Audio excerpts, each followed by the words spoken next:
अस्सलामुअलैकुम दोस्तों, मेरा नाम है वकास हैदर और आप देख रहे हैं हैदर टीवी। दोस्तों, क्या आप जानते हैं कि मरने के बाद इंसानी जिस्म अकड़ क्यों जाता है? और क्या आपको पता है कि एक माँ मौत के बाद भी बच्चे को पैदा कर सकती है? और क्या आप जानते हैं कि मुर्दा शख्स की आंखें मरने के बाद क्यों खुली रह जाती हैं? वेल, आज की इस वीडियो में मैं आपको ऐसे डेथ फैक्ट्स के बारे में बताने जा रहा हूँ जिन्हें जानकर आप सब शॉक हो जाएंगे। तो शुरू करते हैं अपना काउंटडाउन। दोस्तों, ये बात तो हर कोई जानता है कि मरने के बाद जिस्म ठंडा हो जाता है, लेकिन क्या आप जानते हैं कि ऐसा क्यों होता है? वेल, इसके पीछे एक बायोलॉजिकल रीजन होती है।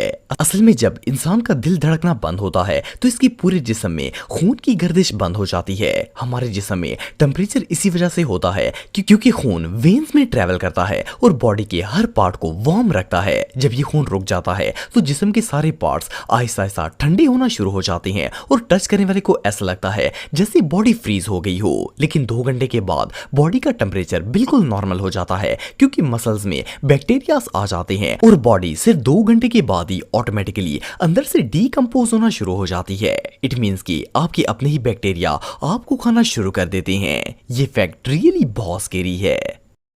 दोस्तों, ज्यादातर मजहबों में जब किसी शख्स की डेथ हो जाती है तो इसे जमीन के अंदर दफन कर दिया जाता है। लेकिन क्या आपको पता है कि जब इंसान को जमीन के अंदर दफन किया जाता है तो इसे हड्डियों का ढांचा बनने में कितना टाइम लग जाता है? वेल, सबसे पहले तो बात करते हैं कि अगर मुर्दा शख्स को दफनाया ना जाए और वैसे ही जमीन के ऊपर फेंक दिया जाए तो इसकी बॉडी के साथ क्या होगा? वेल, इस सिचुएशन में इसकी बॉडी सिर्फ 30 दिन के अंदर ही डीकंपोज हो जाएगी क्योंकि इसे कीड़े मकोड़े और जानवर वगैरह खा जाएंगे, जिससे वो एक माह के अंदर ही हड्डियों का ढांचा बन जाएगा। लेकिन यही प्रोसेस दफन होने के बाद बहुत ही स्लो होता है। जब एक शख्स को दफन किया जाता है तो वो कॉफन या फिर कफन के अंदर होता है और अंडरग्राउंड इंसेक्ट्स बहुत ही कम होती हैं। इसीलिए नॉर्मली जो डीकंपोजिंग प्रोसेस होता है इसे होने में 1 से 1.5 साल लग जाता है। इट मींस कि 1 साल के बाद एक मुर्दा हड्डियों का ढांचा बन जाता है और इवन के 50 साल के बाद तो हड्डियां भी मिट्टी का हिस्सा बन जाती हैं और इंसान का सिर्फ एक निशान बाकी रह जाता है।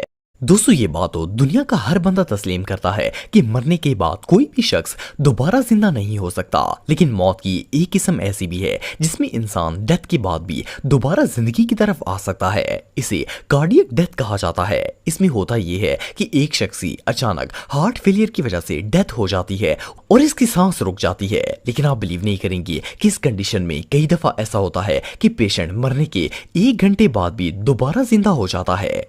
वैसे तो ये चीज इम्पॉसिबल लगती है, लेकिन ऐसा एक बार नहीं बल्कि कई बार हो चुका है। और इससे भी शॉकिंग बात यह है कि जब ऐसे लोगों से पूछा गया कि मरने के बाद आपको क्या फील हुआ तो इनका कहना था कि इन्हें आसपास होने वाली सारी बातें सुनाई देती थी और इवन सब कुछ महसूस भी होता था, लेकिन वो ना तो हिल सकते थे और ना ही हरकत कर सकते थे। बहरहाल जो भी हो, ये एक्सपीरियंस वाकई में टेरिफाइंग होता है। दोस्तों, आप सबने कई दफा ये वाकया सुना होगा जिसमें डिलीवरी के दौरान और इवन डिलीवरी से पहले ही माँ की डेथ हो जाती है और इनका बच्चा सही सलामत दुनिया में पैदा हो जाता है।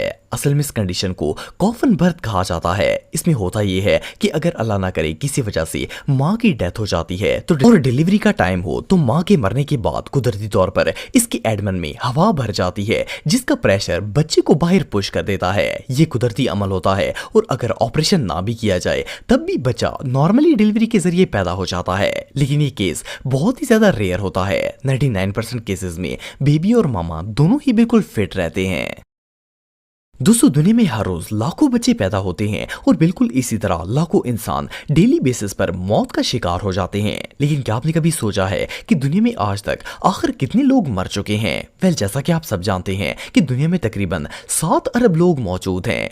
पर हिस्ट्री पर की गई रिसर्च के मुताबिक दुनिया में आज तक तकरीबन 108 अरब लोग पैदा हो चुके हैं और अगर इस लिहाज से देखा जाए तो 101 अरब लोग जमीन में दफन हैं। जस्ट इमेजिन कि अगर इतने लोग कब्रों में मौजूद हैं तो दुनिया के हर कोने में ही कहीं ना कहीं पर इंसान दफन होंगे।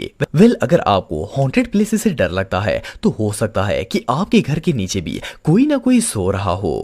दोस्तों आप सबने कई मूवीज में देखा होगा कि जब किसी सीन में कोई शख्स मरता है तो इसकी आंखें खुली रह जाती हैं। वेल ऐसा रियल में भी होता है। जब भी कोई शख्स रियल में मरता है तो इसकी आंखें खुल जाती हैं। वेल इसके पीछे एक रीजन होती है। असल में मरने के बाद जिस्म के सारे पार्ट्स काम करना छोड़ देते हैं और ऑक्सीजन आई बॉल तक नहीं पहुंचती। इससे आंखें काम करना छोड़ देती हैं और पलकें जहां पर होती हैं वहीं पर जम जाती हैं। हालांकि नॉर्मल रूटीन में अगर एक तिनका भी उड़ता है तो आंखें ऑटोमेटिकली बंद हो जाती हैं, लेकिन सांस बंद होने के सिर्फ 10 मिनट के बाद आंखें खुल जाती हैं और इंसान इस दुनिया से चला जाता है। बहरहाल जो भी हो, मुर्दे की अगर आंखें खुली हों तो बंदे को और ज्यादा खौफ आता है। दोस्तों जब भी किसी इंसान की डेथ होती है तो आपने सुना होगा कि मुर्दे का जिस्म बिल्कुल अकड़ जाता है, लेकिन क्या आप जानते हैं कि ऐसा क्यों होता है? असल में जैसे ही इंसान की मौत होती है तो इंसानी जिस्म के सेल्स सेरेब्रिक रेस्पिरेशन को सील कर देते हैं और इससे मसल्स के मॉलिक्यूल्स को एनर्जी नहीं मिलती और इनमें कैल्शियम लीक हो जाता है। जैसे ही इनमें कैल्शियम लीक होता है तो जिस्म का मसल रिलैक्स फंक्शन पूरी तरह फेल हो जाता है और गोश्त अकड़ जाता है। ये प्रोसेस मरने के कुछ देर बाद शुरू होता है और बॉडी के कंपोज होने तक जिस्म इसी हालत में रहता है। यही वजह है कि मरने वाले का पूरा जिस्म बिल्कुल अकड़ा होता है और इसे बेंड करना बहुत ही मुश्किल होता है। दोस्तों आप सबने सुना होगा कि आजकल फॉरेंसिक लैब के एक्सपर्ट डॉक्टर्स किसी के भी मरने का एग्जैक्ट टाइम बता देते हैं। खास करके मर्डर केस में तो टाइम ऑफ डेथ बहुत ही मैटर करता है, लेकिन आखिर डॉक्टर्स को कैसे पता चलता है कि बंदा कब मरा था? वेल इस बात को पता लगाने के बहुत से तरीके हैं। फर्स्ट ऑफ ऑल तो डॉक्टर मुर्दे की बॉडी का टेम्परेचर चेक करते हैं। स्पेसिफिक टेम्परेचर से टाइम ऑफ डेथ के बारे में जाना जा सकता है। इसके अलावा मरने वाले की आंखों से भी पता चलता है कि वो कितनी देर पहले मरा होगा। फॉर एग्जाम्पल इसकी आई फ्लूइड और आई बॉल की शेप को देखकर जज किया जा सकता है कि इसकी डेथ कितने घंटे पहले हुई होगी। मोरओवर मौत के वक्त को जानने के लिए मुर्दे की स्किन कंडीशन, ब्लड पूलिंग और स्टमक को भी चेक किया जाता है ताकि पता चल सके कि ये बंदा आखिर कब मरा था। एनीवे जो भी हो, ये काम रियली बहुत डिफिकल्ट है। दोस्तों अगर मैं आपसे पूछूं कि दुनिया में ज्यादातर डेथ्स किस बीमारी की वजह से होती हैं तो शायद आपका जवाब कैंसर, शुगर और हार्ट डिजीज होगा। लेकिन आप बिलीव नहीं करेंगे कि दुनिया में हर साल 500,000 लोग मच्छरों की वजह से मारे जाते हैं। आप सोच रहे होंगे कि मच्छर भला किसी को कैसे मार सकता है, लेकिन असल में मॉस्किटोज मलेरिया फैलाते हैं और मलेरिया एक ऐसी बीमारी है जो हर साल कई जानें खा जाती है। बहरहाल मच्छर को देखकर कोई सोच भी नहीं सकता कि ये राई के दाने के बराबर मच्छर लोगों को मौत की घाट भी उतार सकता है। तो दोस्तों आज के लिए बस इतना ही। उम्मीद आपको वीडियो पसंद आई होगी। अगर आप मुझे इंस्टाग्राम पे फॉलो करना चाहते हैं तो दी हैदर टीवी पे आप मुझे फॉलो कर सकते हैं। मिलता हूं आपसे नेक्स्ट वीडियो में, तब तक के लिए अल्लाह हाफिज।